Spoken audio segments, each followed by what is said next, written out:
अब ऐसी बातें आपको ही नहीं याद रहती, हमें को याद रहती, क्योंकि अल्लाह मियाँ ने हमें इसी काम के लिए भेजा है। हमको भगवान ने बिल्कुल नहीं भेजा।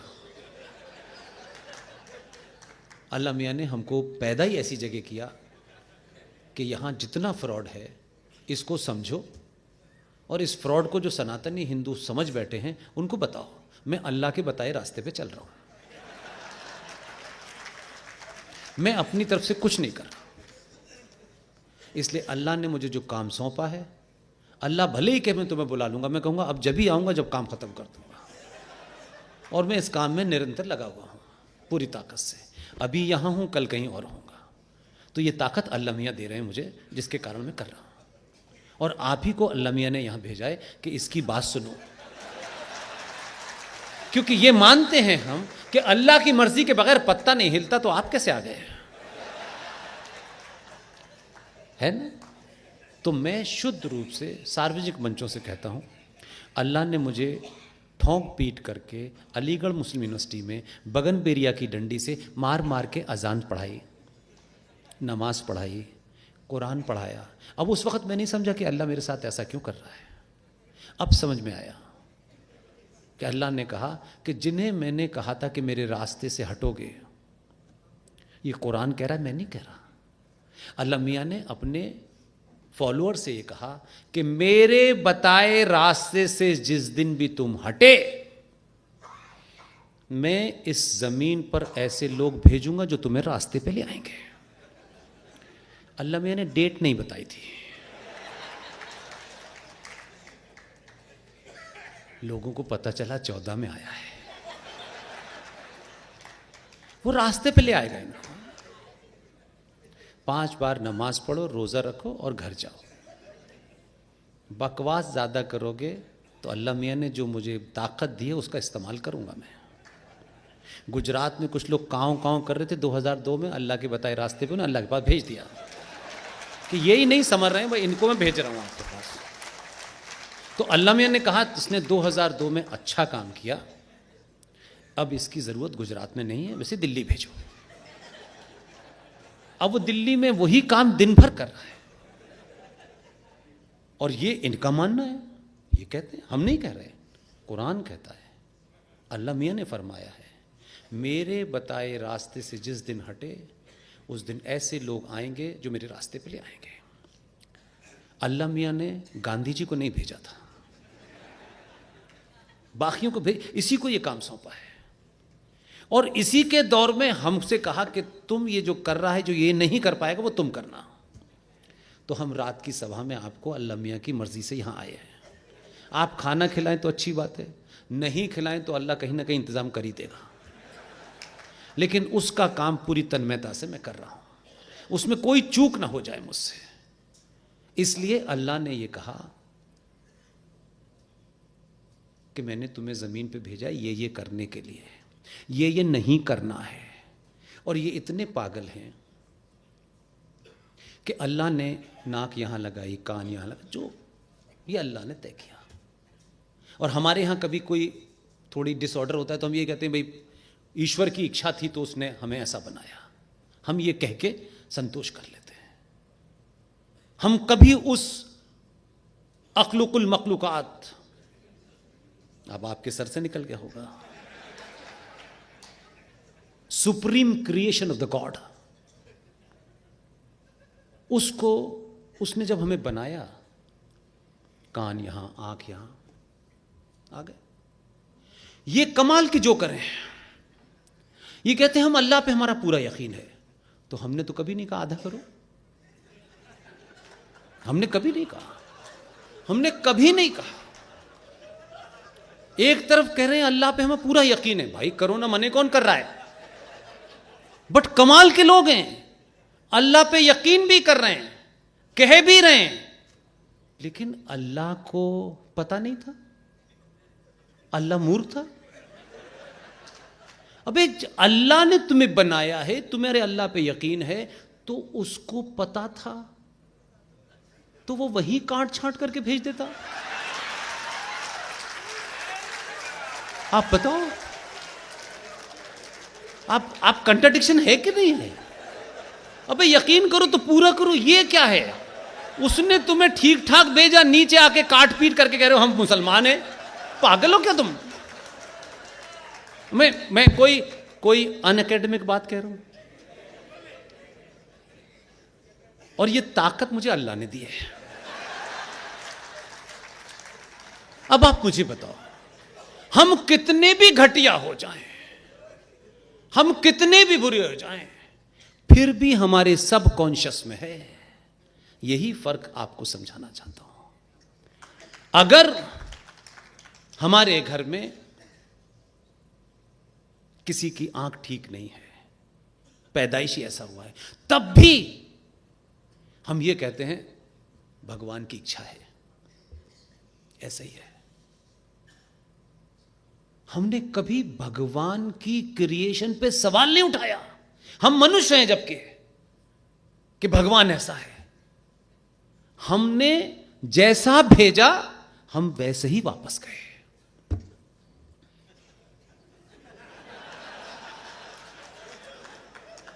अब मुझे बताओ, अल्लाह सही कर रहा है ना इनके साथ? अब मैंने कोई अनसाइंटिफिक बात कही आपसे, मैं कोट करके बात कहता हूं। तो मेरा कहना यह है कि भाई जब तुम अल्लाह के सगे नहीं हुए तो हिंदू के क्या सगे होगे तुम?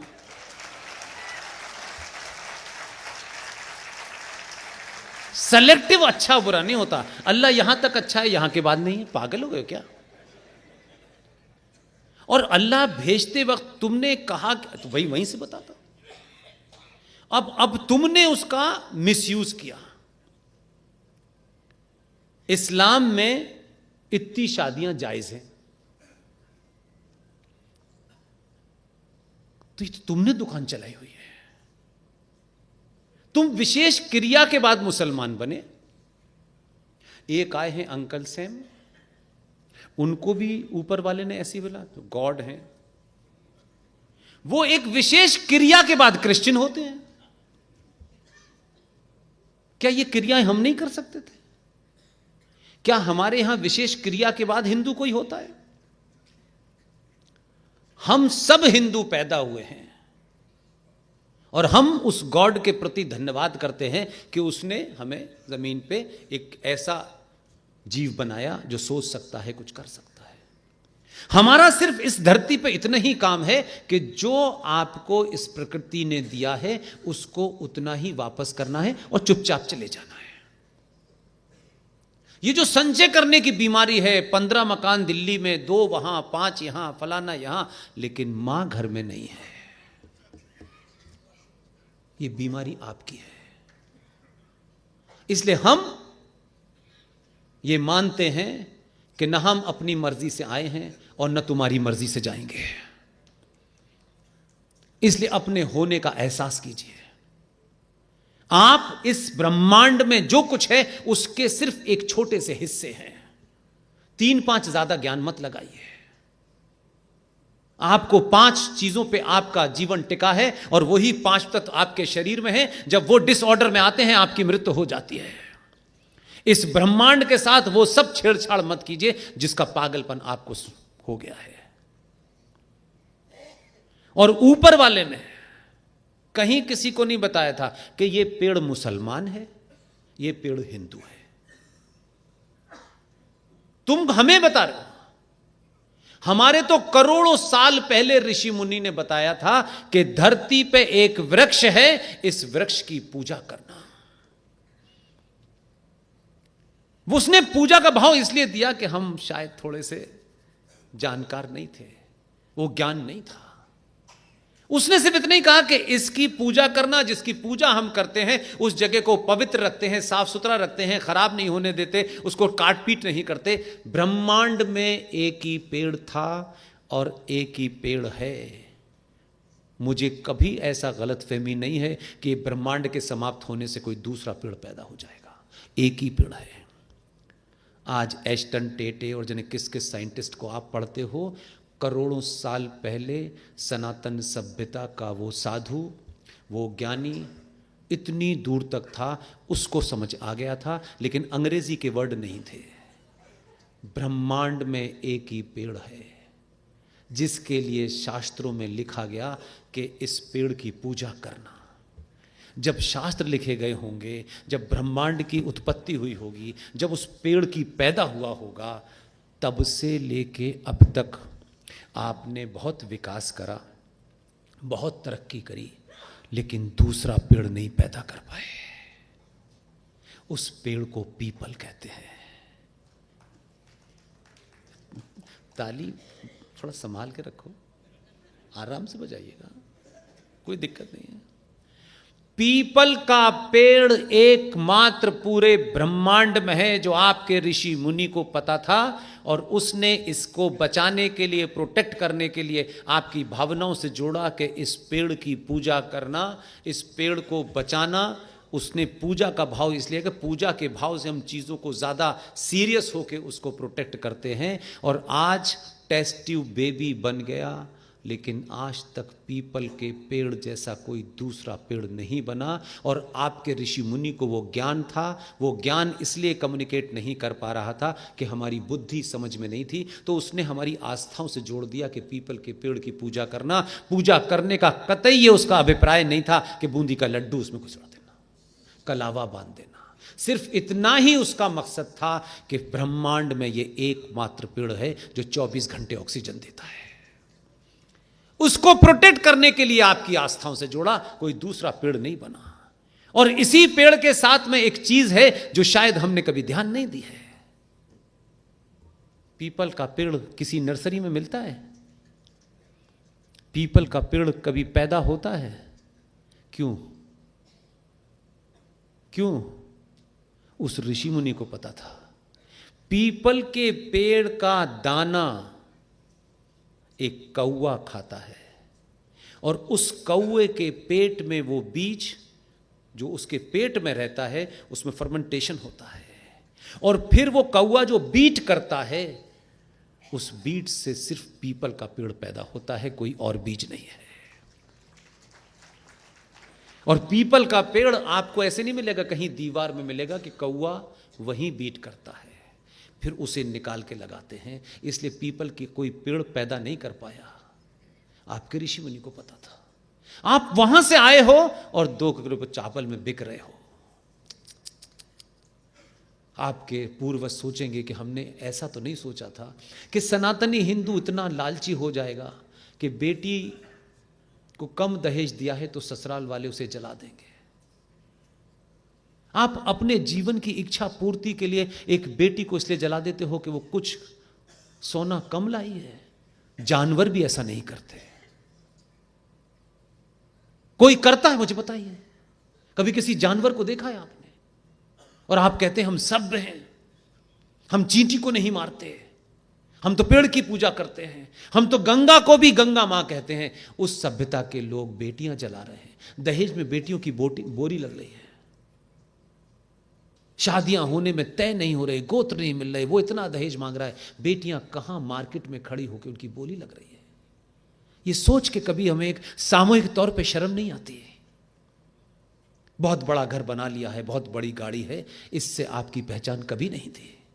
आचार्य चाणक्य के पास, भगवान राम के पास कोई गाड़ी नहीं थी। उनका वो कार, उनका वो कर्तव्य है कि उसके मरने के बाद भी हम जैसे लोग सड़क पे खड़े होकर उनका नाम लेते हैं। हमने पूरे सभ्यता को चौराहे पे चवन्नी में बेच दिया है। झूठ बोलने की इतनी बीमारी हो गई है कि हम सच नहीं सुनते हैं। इसलिए बहुत लंबे कालखंड के बाद कोई बहादुर आ जाए तो आप उसकी बहादुरी नहीं देखते, आप उसमें क्या, अच्छा ये तेली है, ये फलाना है। मैं कह रहा हूं भाई साहब, तेली भी है तो सही मालिश कर रहा है। आपको तेली से मतलब है या इस बात से मतलब है कि सनातन सभ्यता के इतिहास और संस्कृति और सिविलाइजेशन की जितनी चीज़ें हैं ये उसको ठीक करने में लगा है।